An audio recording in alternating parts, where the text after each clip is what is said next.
The Silent Agreement commander Zarthek of the Krillian Empire had spent 40 solar cycles exploring the uncharted regions of the galaxy. His crystalline form had witnessed the birth of nebulae, the death of ancient stars, and the discovery of 17 new civilizations. But nothing in his extensive career had prepared him for the mystery he stumbled upon while updating the Galactic Navigation database. The anomaly wasn't what was there. It was what wasn't. His specialized scanning tendrils moved across the holographic display, tracing the borders of known space. The Vorthak Confederacy occupied 1,700 systems in the Eastern Spiral. The Melody Collective controlled the resource-rich central clusters.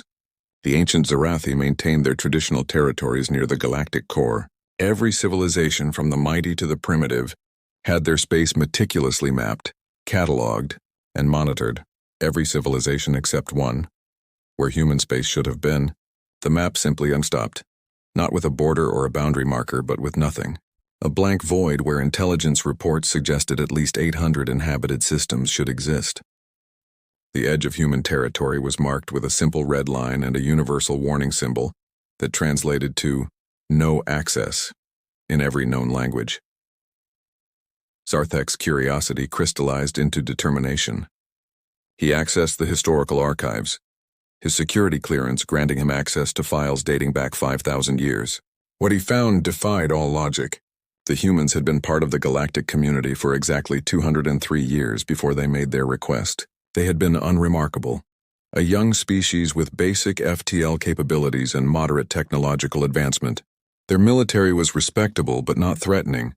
Their culture was diverse but not revolutionary. Then, 2,047 years ago, they had sent a single message to every government, every empire, every collective in the known galaxy. The message was brief and polite. Humanity requested complete isolation. They would maintain trade at specific border stations, honor all existing treaties, but no non-human vessel would be permitted to enter their space. Ever. The truly disturbing part wasn't the request itself. Isolationist species existed throughout the galaxy. The disturbing part was the response. Within 72 hours, every single government had agreed. No negotiations, no protests, no attempts at compromise. The warlike Vorthak, who had never backed down from a territorial dispute, agreed immediately. The curious Melody, who considered exploration a religious duty, accepted without question. Even the paranoid Zarathi, who trusted no one and nothing, signed the treaty without hesitation. Zarthek's investigation led him deeper into classified files. He found records of expeditions that had approached the human border. None had crossed it, but all had reported the same phenomenon. As they neared human space, expedition members experienced an overwhelming desire to turn back. Not fear exactly, but a certainty that crossing that border would be the worst mistake of their lives. The feeling was so intense that several crew members had suffered psychological breaks rather than continue forward. He discovered something else in those files. Every 50 years, a human ambassador visited each major galactic capital. They came in small, unremarkable ships. They met with the highest levels of government in completely sealed chambers with no recording devices. The meetings lasted exactly 1 hour, and after each meeting, the commitment to human isolation was renewed with even greater fervor. The military files were even more puzzling. In 2,147 years, there had been exactly 0 conflicts with humanity, but more mysteriously, there had been 0 conflicts near human space. Wars that should have spilled over into their territory simply didn't. Battle fleets that should have used human space as a shortcut took massive detours instead. It was as if every military commander in the galaxy had independently decided that human space was absolutely off limits. Zarthek found the interview transcripts next. Buried deep in psychological evaluation files were the records of 17 different individuals who had claimed to have entered human space. All 17 had been declared mentally unstable. Their stories were wild and inconsistent. Some spoke of cities that floated in the void between stars. Others described planets where thought became reality. A few rambled about humans who existed in multiple dimensions simultaneously. But all 17 agreed on one point. Humanity had changed. They were no longer the species that had made first contact 3,000 years ago. As Zarthek dug deeper, he noticed a pattern in the data. Every researcher who had investigated this mystery had stopped abruptly. Their final reports all contained similar language about understanding the necessity of human isolation for galactic stability.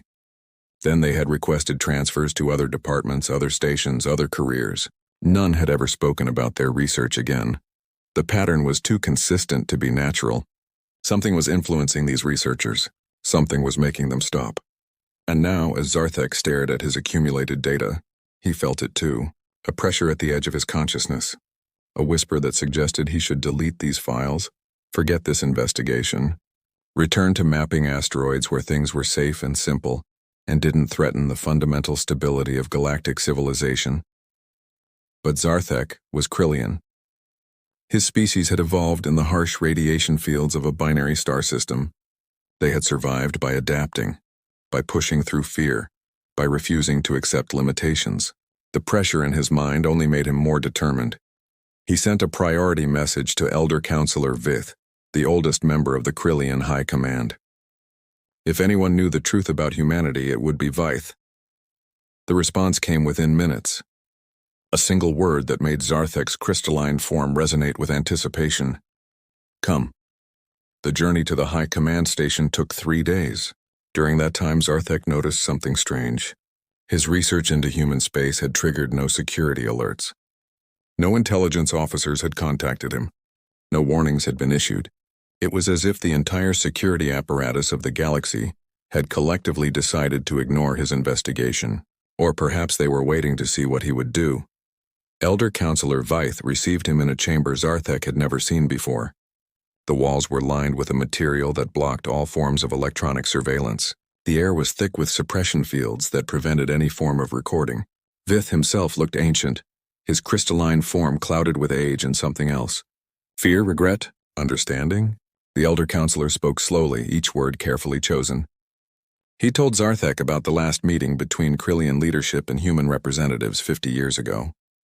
He had been there, one of the few allowed in the chamber. The human ambassador had been a woman named Sarah Chen, unremarkable in appearance, pleasant in demeanor. She had shown them something. Vith couldn't describe what exactly. His mind seemed to slide away from the memory. But he remembered the feeling. The absolute certainty that humanity had transcended in a way that made them fundamentally incompatible with the rest of galactic civilization. They weren't hostile. They weren't superior. They were simply other. And their otherness was so complete that prolonged contact would shatter the comfortable reality every other species lived in. The isolation wasn't to protect humanity from the galaxy. It was to protect the galaxy from humanity. Vith told Zarthek about the cognitive dampening field, a phenomenon that surrounded human space. It wasn't technology exactly. It was more like a collective psychic pressure exerted by 8 billion evolved human minds. Any non-human who got too close would feel it. The overwhelming certainty that they shouldn't be there, that crossing into human space would change them in ways they couldn't understand or control. The trade stations on the border were the only safe zones. There, human traders who had volunteered to suppress their evolved abilities could interact with other species. But even they were different. They moved with a grace that seemed to anticipate reality. They knew things they shouldn't know. They smiled at jokes that hadn't been told yet. As Vith spoke, Zarthek felt the pressure in his mind intensify. Now that he knew what it was, he could feel its alien nature. It wasn't malevolent, but it was vast, like standing at the edge of an ocean of consciousness that could drown him in an instant. The human minds beyond that border were aware of him, aware of his investigation, aware of this conversation. They were watching. They were waiting. They were hoping he would make the right choice. The right choice was to stop. To delete his research. To accept the comfortable lie that human space was simply off limits. To live in the galaxy as it was, not as it truly existed. But Zarthek had spent his life pushing boundaries, and now he faced the ultimate boundary, the one that separated the known from the truly unknown. He thanked Elder Counselor Vith and left the chamber. As he walked through the station's corridors, he made his decision. He would go to the border. He would see human space for himself. He would find out what humanity had become, even if that knowledge destroyed him, because the alternative was to live with the greatest question in the galaxy forever unanswered. That night, as he prepared his ship for an unauthorized journey, Zarthek received a message.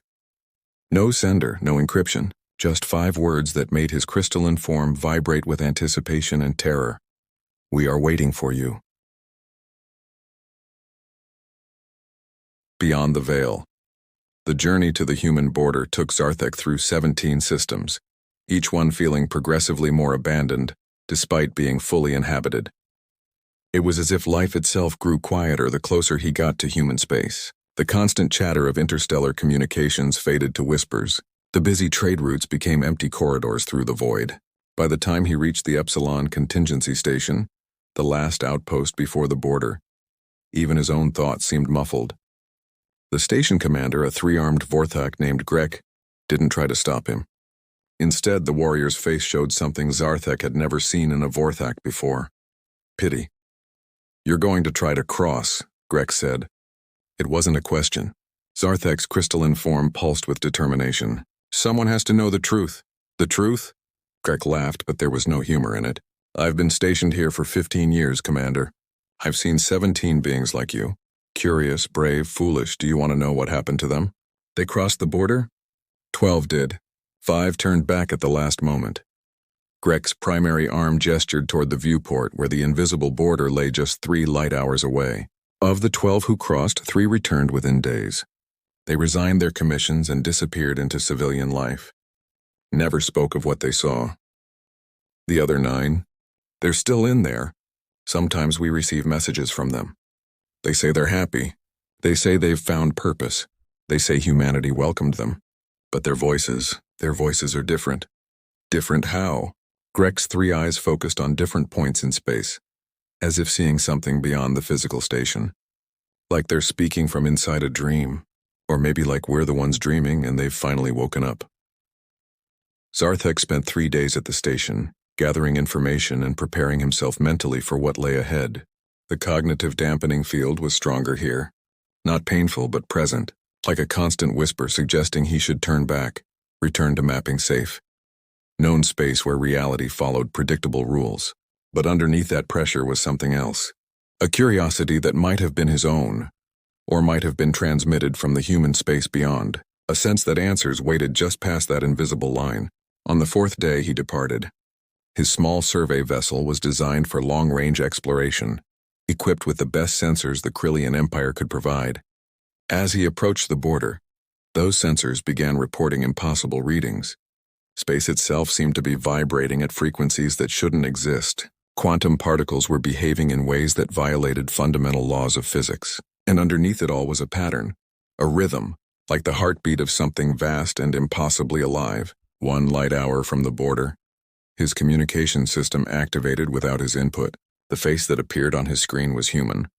But unlike any human in the historical databases, her eyes held depth that seemed to extend beyond her skull.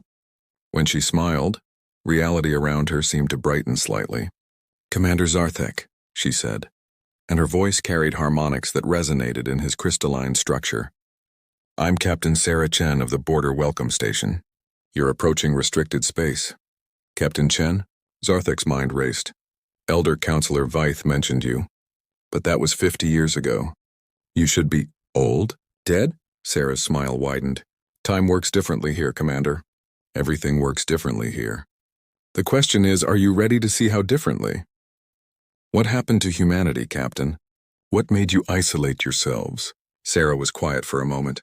When she spoke, her words seemed to come from multiple directions at once. "We didn't isolate ourselves, Commander. We isolated you. For your own protection. Protection from what? From us. From what we became. From what you could become if you're not ready." She leaned forward, and Zarthek had the unsettling feeling she was looking through his screen, through his hull, directly into his consciousness. 3,000 years ago, humanity discovered something. Not a technology, not a weapon, a truth. A truth about consciousness, about reality, about the nature of existence itself. We tried to share it. The first species we told suffered a collective psychotic break. Their entire civilization collapsed into chaos within days. We managed to help them recover, but the lesson was clear. The galaxy wasn't ready. So you hid? We evolved. The truth we discovered changed us. At first it was just a few. Scientists, philosophers, artists. They began to see reality differently. Not as a fixed structure, but as a collaborative fiction. A dream we all agree to share. But humans, it turned out, had a unique ability. We could wake up inside the dream without breaking it. We could become lucid while still participating in the illusion. Zarthek felt his consciousness reeling. You're saying reality isn't real? I'm saying reality is what we make it. And humans have become very good at making it. Sarah's image flickered, and for a moment Zarthek saw her differently, not as a single being, but as a node in a vast network of consciousness that stretched across human space. Billions of minds linked together, dreaming reality into existence with a coherence and power that defied comprehension. The border isn't to keep you out, Sarah continued. It's to maintain two different levels of reality. Out here in your space, the dream remains stable, fixed, safe. In our space, we've learned to reshape it, to exist in multiple dimensions simultaneously, to be both individual and collective, to touch the fundamental code of existence and rewrite it at will. That's impossible, is it? Sarah's hand reached toward the screen and impossibly threw it. Her fingers emerged from Zarthek's communication panel, solid and real. She picked up a datapad from his console, examined it, then placed it back. Her hand withdrew back through the screen. Your science says that was impossible. But I just did it. Because in our space we've moved beyond the limitations your science accepts. Zarthek's mind was spinning. Everything he thought he knew about reality was crumbling. Why tell me this? Why allow me to approach? Because you're ready to choose. Every being who pushes through the dampening field, who refuses to accept the comfortable lie, earns the right to choose. You can turn back now. Return to your space. Live your life in the stable, predictable reality you've always known. Or you can cross the border, join us, evolve, but know that if you choose to cross, you can never fully go back. You'll see reality for what it truly is. A construct, a dream, a game we all play together. The beings who crossed and returned. They couldn't handle it? They handled it too well. They saw both realities simultaneously. The fixed one you live in, and the fluid one we've created. Living between them is difficult. Most who cross choose to stay, to fully embrace the new reality, to evolve beyond their original species into something new. Zarthek looked at his instruments. The border was just minutes away now. He could feel it more strongly than ever. Not just the dampening field pushing him back, but something else pulling him forward. The collective consciousness of humanity, curious about him, welcoming him, offering him a choice that no amount of scientific training had prepared him for. If I cross, he asked, what will I become? Yourself, Sarah said simply. But more. You'll still be Krillian, still be Zarthek, but you'll also be part of something larger. A collective consciousness that spans galaxies. You'll see through billions of eyes, think with billions of minds, create reality rather than just observe it. And if I don't, then you'll return to Epsilon Station. You'll file a report saying the border is secure and human isolation should continue. You'll go back to mapping asteroids. You'll live a good, productive life. And sometimes, in quiet moments, you'll wonder what lies beyond that border, what you could have become. The border was directly ahead now. Zarthek could see it, sort of, not with his eyes, but with some deeper sense. A membrane between two states of existence. On one side, the galaxy as he had always known it. Solid, real, limited. On the other side, something vast and terrible and beautiful. A reality where thought and matter were one, where consciousness shaped existence, where humanity had become something that couldn't be named in any language that accepted the limitations of conventional reality. Last chance, Commander, Sarah said softly. Choose. Zarthek thought about his 40 years of exploration. His life spent pushing boundaries, seeking the unknown, refusing to accept limitations. He thought about the comfortable lie that the rest of the galaxy lived with. The stable reality that kept them safe but also kept them trapped. He thought about evolution, about transcendence, about the possibility of becoming something more than his biology had ever intended. He made his choice. As his ship crossed the border, reality shattered and reformed around him. For a moment that lasted eternity, he saw everything, the galaxy as it truly was. Not a collection of stars and planets, but a living, breathing consciousness made up of trillions of minds. He saw humanity, no longer bound by physical forms, existing as pure thought that could manifest as matter when needed. He saw the truth that had transformed them. Reality was just a consensus, and humans had learned to vote.